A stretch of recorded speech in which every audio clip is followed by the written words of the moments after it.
Hey everybody, welcome to Old Roommates. Today on the show, we revisit Ghostbusters, the original from 1984. So wipe off all that ectoplasmic residue and have a seat. We're about to begin.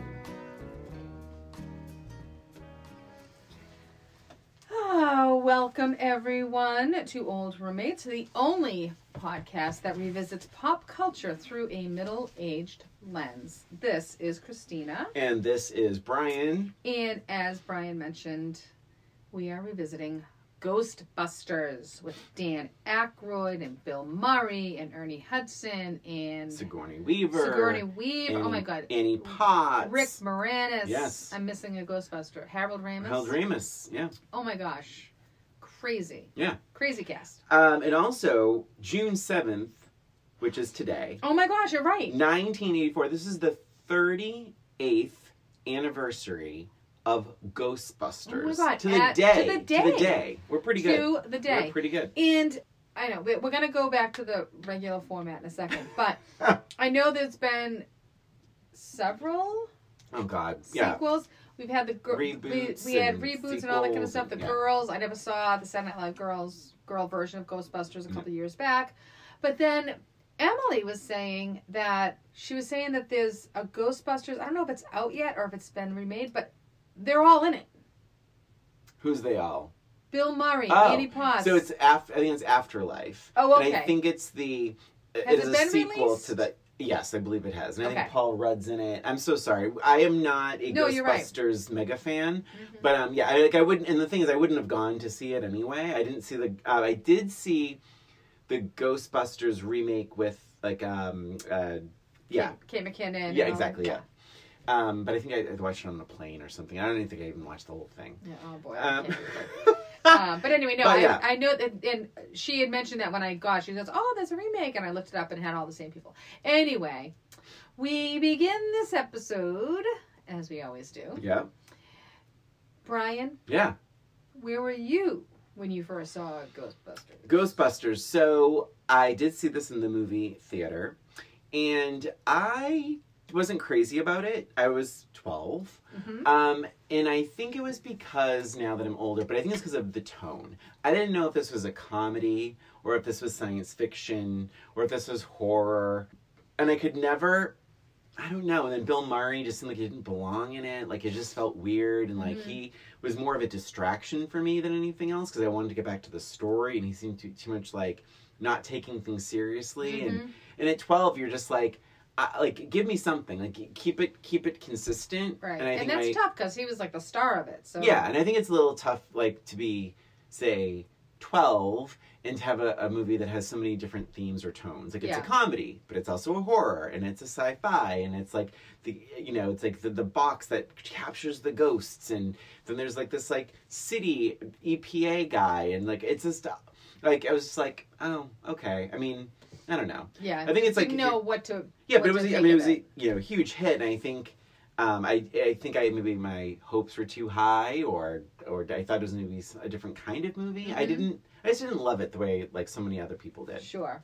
How about you? Thank you for asking. Finally. Of course. Oh my God. So this is really interesting, Brian, because was it? Yes. Yes, Christina. I wish I could slam a door right now. Wait. Does that sound like I walked out and slammed the door? That was good. Okay. I'm not good with the sound effects.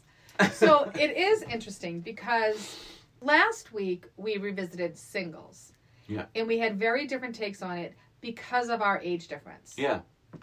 And I feel like this is happening again. And this has never really happened before, right? It never happened before. Yeah. And now here it is 2 weeks in a row. I don't know what's happening here. Yeah. But I have a very different take on it because of our age difference. So I was probably, let's say, what would we say? Well, I'm like 5 years older than you, right? Yeah. 4.5, something like that. So if you were 12, you were 16, I was 17. 16 or 17 or somewhere around that area. And I was familiar with Saturday Night Live and that sort of thing. Yeah. So I don't remember how familiar I was with Bill Murray, but I knew who they were. Like I knew the Blues Brothers and I knew Dan Aykroyd and, things around that nature. So I was familiar with that sense of humor. So when I saw this movie, I also saw it in the movie theater. Funny, I wish we could find out if we were ever in the same movie theater at the same time watching these movies. Like, how cool would that be, right? But anyway, so I also saw it in the movie theater, and I remember loving this movie, and I thought it was hilarious. I thought he was so funny, Bill Murray. I thought he was so funny in it. And I liked the story of the whole idea of it. I remember being a bit confused as to what they were doing in the first place. I just couldn't understand, like, if they were scientists or if they were just goofing around, because I think Bill Murray gives that idea of that he's just goofing around. He's not taking anything seriously. Yeah. So I couldn't understand, like, where that all fit in. But I remember really thinking it was such a funny movie and surprising. And then they did have that sort of like sci-fi-ishness to it. I thought it was so cool how they captured the ghost and they had the big wall that they stored the ghosts in. I'm like, this is so cool. I loved it. I loved it. And I loved the ending. I thought the ending was hilarious. I thought the Stay Puft Marshmallow Man, that whole idea of... I like the ending a lot. All that stuff. I loved it. I thought it was so funny. I thought it was a hilarious movie. Yeah. Growing up. I remember so vividly being 12, and that when Rick Moranis is at the restaurant banging on the glass. No, you're laughing. And you felt bad. I completely felt bad. Yeah. I was like, oh my God, he's going to get killed, and he's begging for help. And that really sat wrong with me. Even, I could see that as a 12-year-old. And then later on, like, he comes back, and it's all fine. But I remember being like, I don't know if I can laugh at this. And like, people did in the I audience, just see this guy get murdered? Well, that was the whole thing, because it's like people in the audience were laughing. I remember this and being like, what am I not? I don't know why am I not laughing? Like, this is a dark, weird, it's creepy. Is it a comedy? This isn't funny? I don't know, weird. But I wasn't crazy, but then you clearly were. And I laughed about it because everybody ignored him. Like, that's what I thought was hilarious. Well, yeah, they go right back to eating. They just go right back, and I'm like, that's what made me laugh. That's very New York. Yes. Oh, yeah, totally. Okay, so now we go into now, as we always do. Yes. When did you rewatch this? Maybe a week ago? Yeah, about a week ago. And I watched it with Matt, and I asked Emily, because Emily was all excited about the reboot. And then... Did she watch it with us? She watched some of it, and then she just wasn't interested, and she ended up falling asleep in it.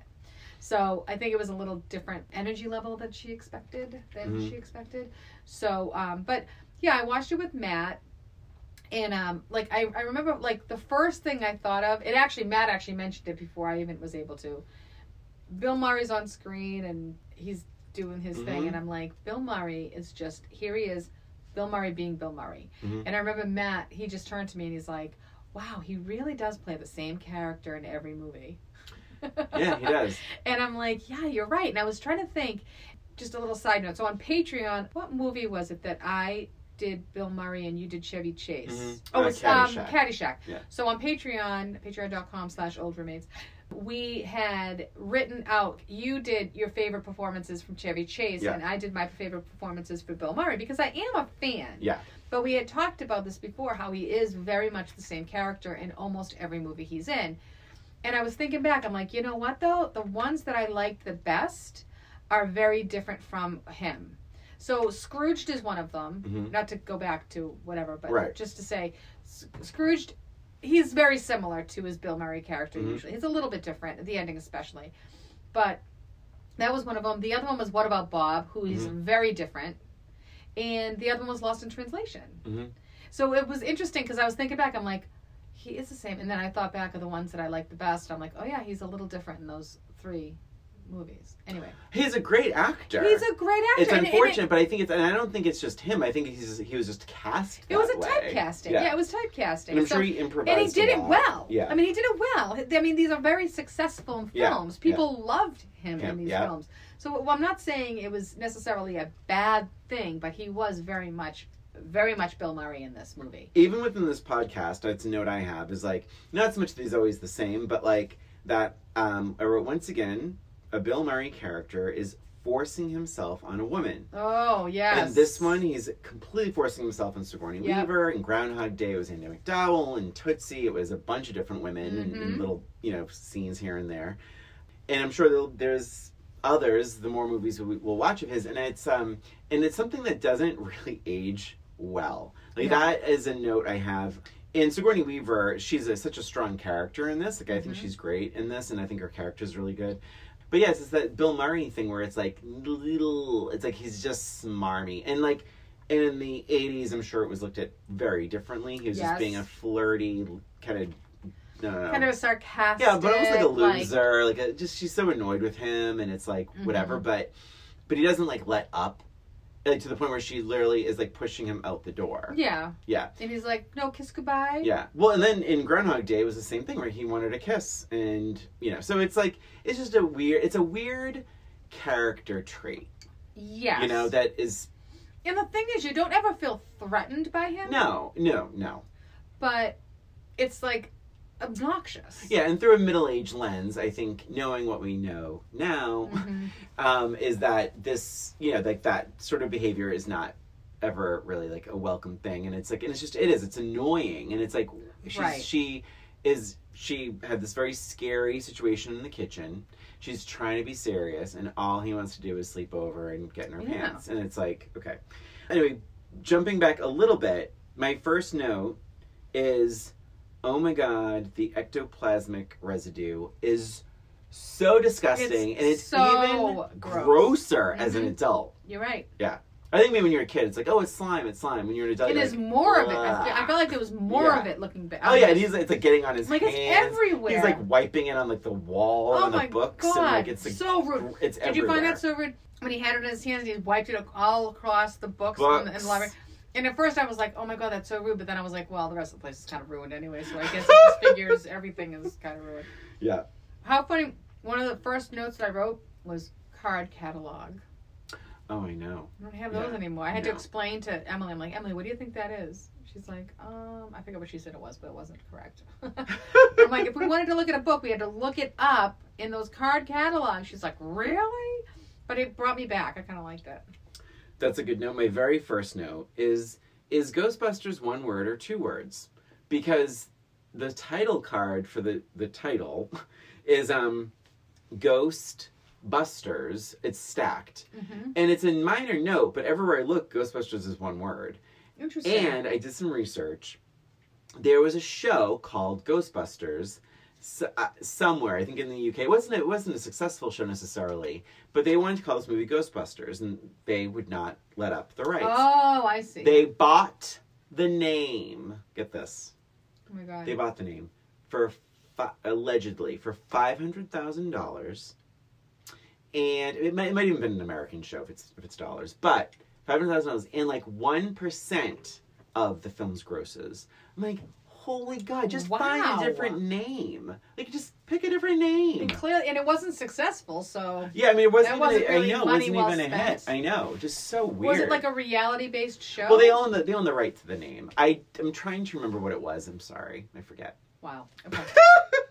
But isn't that weird? It is $500,000 and 1% of the film's grosses. This movie made almost $300 million. That's yeah. Anyway, I digress. That's crazy. And, I mean, clearly a successful movie. I mean, we still talk about Ghostbusters. Yeah, there were more than one. Who are you going to call? I mean, we still say that. There was more than one animated series based on the movie. It spawned so many things. I think everyone had the T-shirt. I mean, I had a T-shirt, and I wasn't that crazy with the movie. Yeah. So, I mean, it was like... The song was a number one hit. This movie was number one at the box office for 7 weeks. That would never happen nowadays. Never. Is there even a box office? I said to Carl the other night, I was like, how do movies make money anymore? With COVID, with Netflix, with like streaming, you know, it's like... I know. I don't even understand. I don't know. We should probably look that up. Yeah. Who has the time? They did have some fun lines in it. I mean, I actually enjoyed the movie this time around. I did enjoy it. I felt like a lot, aside from his behavior, and some things that are just middle-aged lens, like all the smoking, like the smoking throughout. I felt like it actually did hold up better than some of the other movies that we've revisited of a similar comedy from the 80s. Yeah. You know, like, I did feel like it held up. Like, if someone put it in today, I think they would still enjoy it Because I think the writing was pretty good. Like, some of these lines were pretty funny. Oh my god. Yeah. Oh yeah. Am I giving off the impression that I didn't like it? Or no? I feel you didn't like it when you first saw it. Right. So. Yeah. Oh, okay, fine. I guess. I don't know. I guess maybe you walk in, yeah. Oh my I don't know how. I don't know how you can. I don't know. Wow. I guess it's just my energy. I guess I just assume. Is this my energy today? I just assume. Maybe it is, yeah. But one of the things they said was, so they need to get money to finance this new building, this new business, and Dan Aykroyd had a house or whatever, and yes, I have that note. Did you write that down? He's like, it's okay. Lots of people have 3 mortgages. And then he says, but at 19%, you didn't even try to bargain with him. Oh my god. That I wouldn't have noticed back then. Oh, I didn't notice that at all. I wrote that's my heading. I wrote a lot of little nuances and some dialogue I never noticed as a kid. Yeah. Like that mortgage conversation for sure. I also wrote, it's so fucking I laughed out loud when they're in the elevator and Dan Aykroyd turns on his pack. Yeah. And they turn it on like he's all confident, and they turn it on for him, and they both like step away. Yeah. Like so many little things like that. Agreed. And I also did you notice when there was shortly after that scene, there's a fire on the carpet of the hotel, and the housekeeper's spraying it with Windex to put it out. Never noticed that in my life. Yeah, I never noticed that. There's a lot of that. Yeah. There's a lot of that I found it really held up, and it was funny.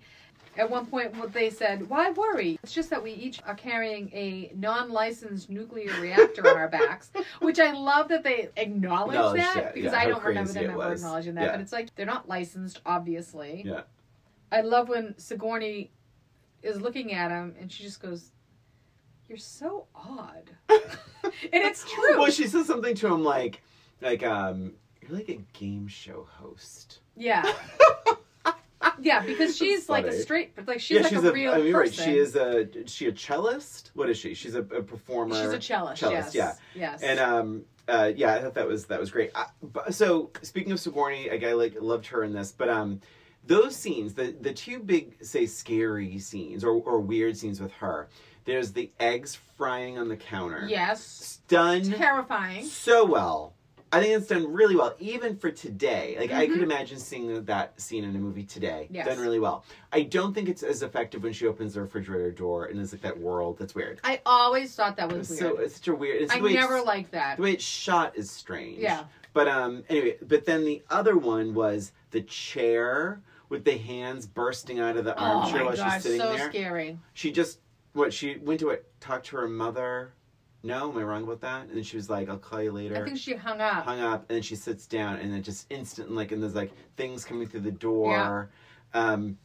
That was great. She was great. She was great. Yeah. But I thought that was really done well, even by today's standards, and her acting on that it felt real. It was really done really well. I have a note that says the effects are pretty good in some spots, but really bad in others. My biggest negative is those. Should we say it at the same time? Sure. If we're right. 1, 2, 3. Dogs. I was gonna say the dogs. The dogs. Yeah. Now get this. They're so bad. To me, they look like friggin' color forms on the screen. They look so fake. But get this. They were so bad that I researched it. They were done with mid-scale, stop motion. Really? It took them 30. The scene where one chases Rick Moranis across the street. Yeah. Took 30 hours. Oh 30 my God! Christina, I thought it was CGI. Bad CGI, but I thought it was CGI. They were things. They were creatures that they did stop motion with. That weird. Could not be. When you're looking at Zool, right? Up on the steps and the things are jumping. I'm like, those look they look like friggin' blobs of nothing jumping up the staircase. How is that stop motion? It doesn't make any sense. Yeah. It didn't look like stop motion. No. It looked like I don't know what, like you said, color forms. It looked like, it was better than, it was not as good even as Escape to Witch Mountain.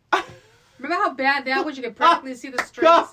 Like, they did a better job, and that was back in the 70s. I agree with you. I think the scene where, remember the van flying and how bad that looked? Yes. I think that looks better than this. Yeah, I think so, too. God. Even we had a lot of criticisms about that. But, yeah, really, really bad. But then at the beginning, when they're shooting the slime and all that kind of stuff, look cool. That looked great. Yeah. And I was like surprised at how good it looked. Yeah. But then it came to the dogs, and it was like, I don't understand. No, that's not good. It didn't. So bad. They didn't move right. They even flashed weird. Like at different points, the screen like it almost like they flashed. And I wondered if it was like to throw it off from the movement. I don't know, but I'm like, this is not done well. But they didn't move the way the dog or anything moves. Well, I think like, part of it, because it's weird. like, okay, wait, are they statues or are they not? Because if you're having them move that stiffly, even for the sake of stop motion, like there was another way to make that happen. It looks so Any bad. Any other way would have been It looks better. so bad.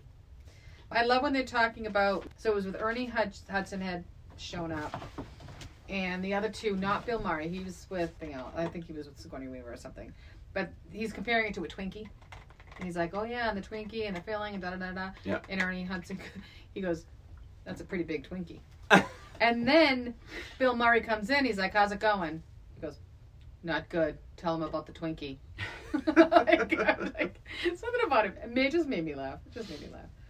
Yeah, another cool special effects note is I thought that was so cool when the ghosts busted out of and they swirled around Manhattan. I thought that was a really cool shot. Well, that whole ghost montage, mm-hmm. I wrote, it has Gremlin vibes to me. Yeah, right? Yeah. Where they're all just kind of floating around, they're causing mischief. And they're eating hot dogs, and they're driving the taxi, that really creepy ghost driving the taxi and all that. I thought it was really, really funny and entertaining. I would have liked to have seen it a little bit more of that. Yes, I agree. So I looked up something, and there's only 4 ghosts in Ghostbusters 1. Huh. There's only 4 ghosts that they show. Slimer, sorry. Whoops. Please. Okay. The librarian. Yep. The cab driver. Okay. And the one that comes out of the subway. But those are the only 4 ghosts that they show. Oh my God, that's so funny. Isn't that funny? Didn't it seem like there were like... Tons. Yeah. And I think that was good editing. Yeah. Because it's really Slimer that's causing a lot of the problems. Yes. Yeah. Okay. I have a question. Yes. So, this is a judgment. Okay. Like character judgment. So, Zool has now infiltrated Sigourney Weaver. Mm-hmm. She is crazy. She is looking for this person called the Keymaster. Yes. Right? No. Wait. The Gate Master? Wait, she is... The gatekeep. It's the Keymaster and the Gatekeeper. Yeah.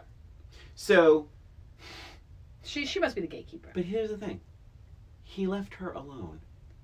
Why? Yeah. Here's the thing. They find this guy, the Rick Moranis guy. He's like, oh, he's the Keymaster.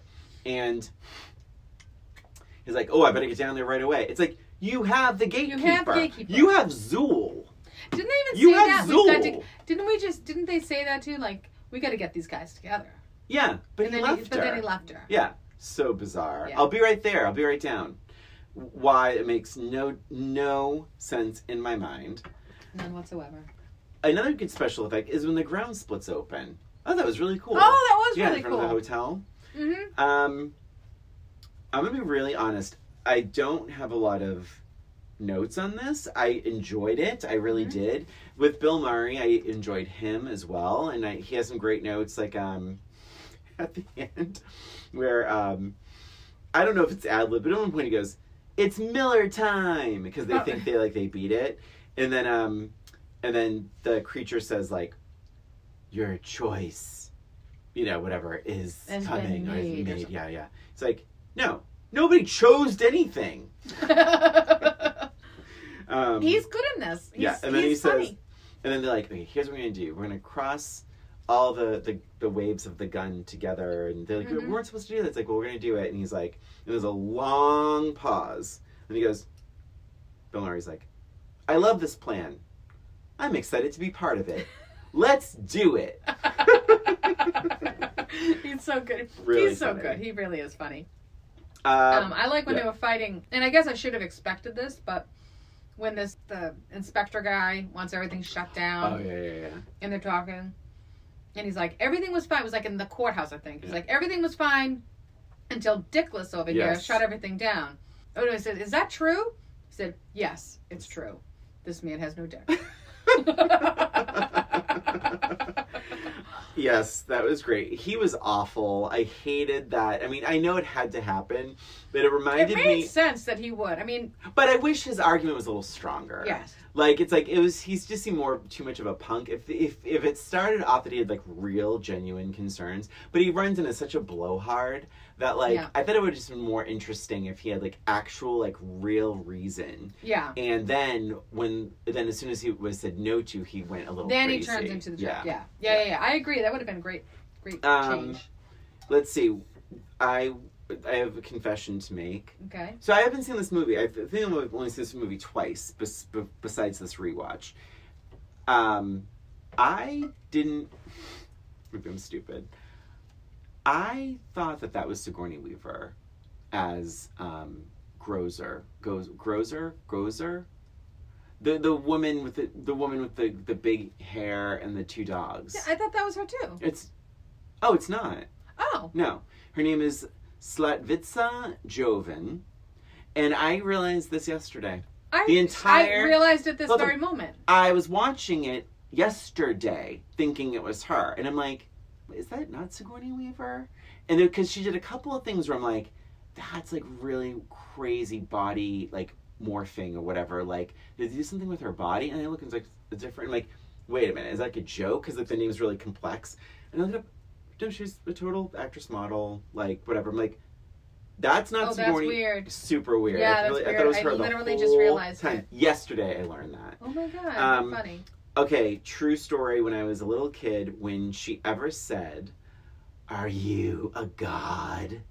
and then Dan Aykroyd says, "No," and she's like, "Then die." That I remember jumping in. That is scary. Seat. It's scary now. I was like, ooh. I'm like, I forgot about that. I remember being scared in certain parts of this. Yeah, I agree. Yes. Yeah. Because the fact that it actually affects them and they fly off the edge of the building, you're like, oh! And that's what I meant. I think as a kid, I was like, what kind of movie is this? I can't get comfortable. Yeah, I can see it being uncomfortable because it's funny. But it's funny, it's scary, it's weird, but I thought that was really great. Okay, so Ernie Hudson says at one point, this is so not worth $11,500 a year. Yeah. So, do you know how much that is worth today? What is that worth today? $32,000. That is so not. You're fighting ghosts. Yeah. Like, so, but that meaning it doesn't make sense. Like, it's like, so I was reading an article and it was like, we wanted it to seem like they were simply exterminators, but of ghosts. So meaning like they weren't going to be making a lot of money. Like they were in it more for the science a bit and all this, and the fame sort of just happened. But the way they wanted it to feel before the fame the Ghostbusters in the movie got was they're just exterminators, but they're doing it for science. So they didn't have to make a lot of money necessarily because there's other things they wanted to explore with this. But I was like, wow, that is not a lot of money for this poor guy, like, you know, week one on the job. And I did like that, and that's a middle-age lens. When Ernie Hudson's character's like, I really don't know these guys very well. Oh, that was so good. It was so good. It's like, I'm not really, I just kind of work I just work here. Yeah, that was perfect. God, that was perfect. I love that. Really funny little joke. I wish it was told a little tighter, but it's fine. When after all the chaos is over, one of them says, I forget, maybe it's Dan Aykroyd, says, "Oof, smells like barbecue dog hair." Oh, sorry, Venkman. Since this is his girlfriend. Yeah, that was good. That was really good. The Stay Puft Marshmallow Man still was funny to me. So well done. It just excellent. I love the whole idea behind it. Is so funny. Mm-hmm. And just the fact that you're trying to have a blank mind, and then all of a sudden you think, it's like, I just tried to think of the most innocent, nicest, And then I remembered, it wasn't, I mean, when I first saw this movie, and you don't know what he saw, you don't know what he thought, and all of a sudden you hear like, boom, boom. And you start seeing it come from behind the buildings. And all of a sudden you see is the Stay Puft Marshmallow Man. And he says it about the same time you realize it. It's the Stay Puft Marshmallow Man. Yeah. Oh my gosh. So funny. What a good idea. And also pretty scary. Because the thing is so big and he's smiling. And he only doesn't, he stops smiling when they shoot at him. Yes. And then his face turns and it's like, oh my God. But I love that scene. Like his face is behind the water towers. It's like so walking. It's funny. Really done well. Oh, it's really done well. It still looks good. It still looks good. Like I said, like a lot of these things are really good. And then the dog specifically was terrible. It's so odd. It reminded me almost how we felt about Labyrinth, where there's a lot of things are done really well. Yes. And there's that damn headless flamingo scene. Where I'm like, why? Like, what were you thinking? Garbage. It was almost like they ran out of money or something, right? Yeah. But so good. I love the Stay Puft Marshmallow Man. That was great. Yeah, so funny. Yeah, I'm trying to think. I don't have too many notes, but at the end when Rick Moranis says, so who are you guys? He's like, we're the Ghostbusters. Long beat. Like showgirls. Long beat. Who does your taxes? Yeah. God. I really liked Rick Moranis' He's character. Great. He's so good in this. I forgot about him too. I'm gonna be honest. If you said who played blankety blank, don't know if I would have been like, oh, Rick Moranis. Well, I have to tell you, I'm not like really a huge fan of his typically, and I thought he was really, really funny in this. I loved his whole character. He's so upbeat and positive, and he's like, just like, yeah, come to my party, yeah, da, da, da. And he's just he's so cute but obnoxious and likable but unlikable at the same time. And even when he opens the door and the dog is there, he's like, okay, who brought the dog? Oh my gosh.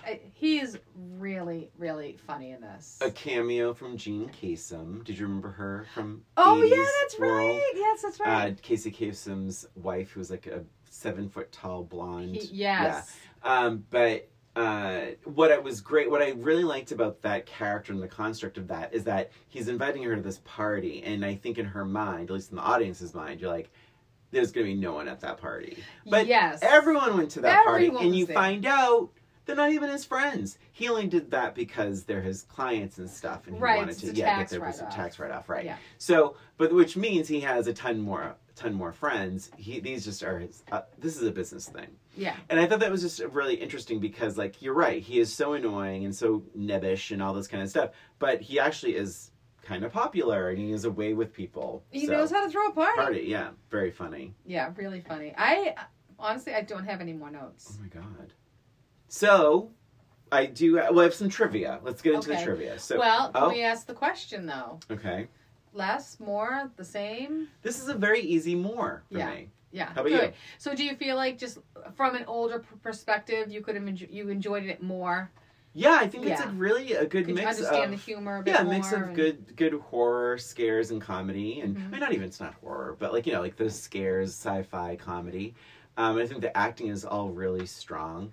I think this time around, I think it feels more like a Bill Murray movie. I mean, you have very funny people. Like Harold Ramis is funny, Dan Aykroyd's funny, Ernie Hudson's funny, but they're not given a whole lot to do. I think I understand the construct that you have. Harold Ramis is the brains, the smart guy, and Dan Aykroyd's just like the nice guy, I guess, and then Bill Murray's the wise ass.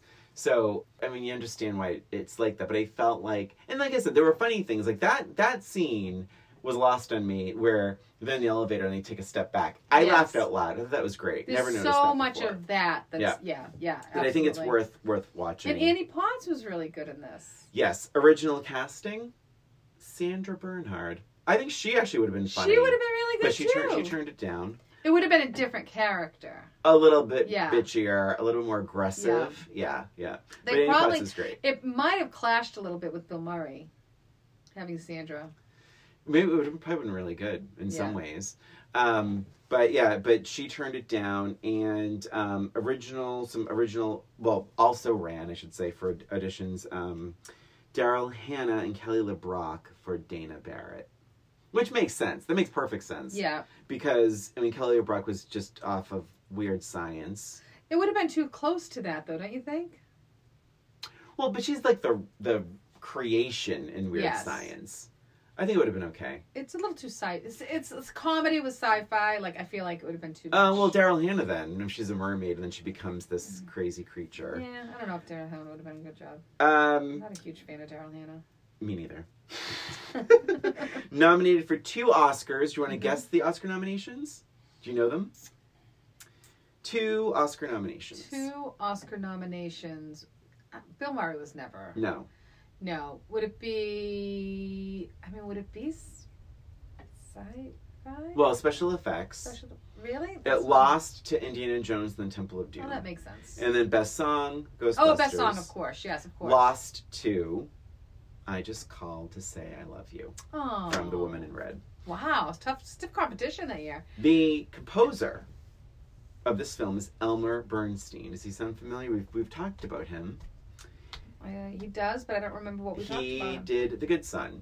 Oh my God! But get this, he has done over 100 film scores.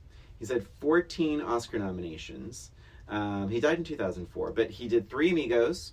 Oh my gosh. Airplane, Trading Places, Cape Fear, The Good Son, like a million, and he did this one as well. So we've only revisited 3 of those 6 movies. Yeah. So we have a few more on our list, I guess. Plenty more. Yeah. And to answer your non-question. Oh my God! How about you, Christina? More, less about? No, I thought you said more also. Really? At which part of our conversation did I say that? Right after I did. I thought you said, "Oh, me too." I did not, and we can revisit that. No, I would say I like it slightly less, only because I really loved it back then. But I feel like I liked it again almost as much and appreciated a lot more of it. So I don't think it was more, maybe the same, I guess. The same. Maybe the same. Yep. All right. I was going to say slightly less because of the effects, but I appreciated the acting, and I thought the writing was great. Yeah. Yeah, I guess as we're talking about it, the only thing I think that was like rang a little false is I don't think he and Sigourney Weaver, like the big ending at the very, very, very end, this big like emotional romantic moment. I was like, that doesn't feel. Well, not only that is in the middle, she starts to like him. Yeah. And there was no reason why she would have started to like him. So yeah, you're right. Because he got famous. And then now all of a sudden, she's like, oh. And she said that to him. She's like, well, you're like suddenly a celebrity or whatever. Yeah. And that did not feel right to me. No, it did not. So, okay. It's a reverse Singles, where Matt Dillon got a bad review and suddenly he likes Bridget Fonda. He gets more success than Sigourney Weaver likes him. Oh, another casting thing. Oh. The guy, the violinist, yes, who left with Sigourney Weaver out of that building, and he's like giving dirty looks to Bill Murray. Yeah. He look familiar to you? He did a little bit. Timothy Carhart, who played Harlan in Thelma and Louise. Oh my God! And he was in something else recently. Working Girl. Well, you know, the other one we rewatched with him was Working Girl, when he was. They went to see the big guy, and they had to get through him and the other guy to see him. And one of them was like, "Well, I know he's watching us right now," and he's like, "Well, there was a couple of him, because I remember thinking, oh my God, I'm so glad I didn't know that was him." What was it? It was a revisit recently. Well, I know it was Working Girl. I'm trying to think of what else we've seen with him. There was another one, because I was like, I'm glad I didn't know it was him, because I would have thought of him a different way. He's still everywhere. He's on Yellowstone now. Yeah, because Harlan was a terrible character. Terrible character. That could have been a career ruiner. And we should mention on Patreon. Yeah. So we are going to post on Patreon, so patreon.com/oldroommates. Mm-hmm. We have a little audio clip of us having a conversation about ghost stories. Ghosts, yeah. Yeah, and ghosts and things like that. So please because I have experienced ghosts. And maybe I have too. I guess you'll have to listen to find out. Yeah. I have a match game. Oh, good. I have an FMK. Cool. Do you want me Christina, to do the FMK first? Let's do that first. Okay. You better... Good. Oh. Don't. If you give me like the mayor or something, just play nice, Christina. Well, I can't really guarantee I'm going to play nice, because this is an FMK Ghostbusters version. Okay. Ghost version, I guess I should say. Oh no.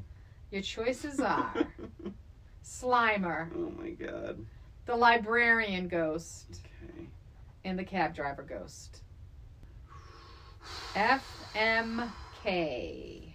This is actually surprisingly easy. Hold on, I have to do it too. Oh my gosh, my pen ran out. You're just gonna have to. I think you're gonna do that, and I think you're gonna do that.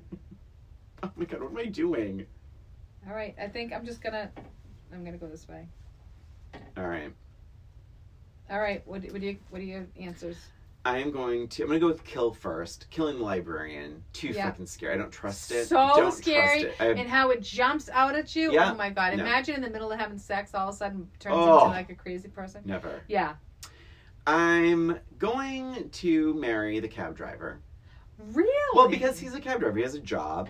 And, and then and then Slimer I'm gonna fuck because you expect to get a little messy. You were going to get that all over you. Well, listen. All over you.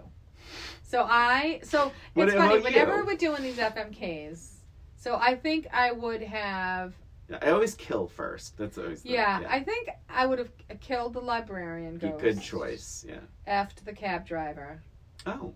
And married Slimer. Because I feel like Slimer's just funny and mischievous, and I don't know, I think I could deal with him. I think he'd be fun. Ooh, if you could get him sitting down and chatting with him, I think it'd be funny. Sitting down? You're talking about slime? Good luck cleaning that house. Good point. Yeah. Going through walls? Oh, yeah. You'll be cleaning. Whatever. You'll be cleaning. Humor. You'll be cleaning all day long. I don't think I could look at that cab driver's face all the time. Anyway. All right. So do you have a match name for me? What is Dan Aykroyd's character's name? Do you remember? Do we write it down? It's okay. I don't remember. He said... Okay. Wow. When I was all over, he's like, it's a good thing I picked the Stay Puft Marshmallow Man in my mind, or else this whole city would have been flooded with water. My second pick was blank. I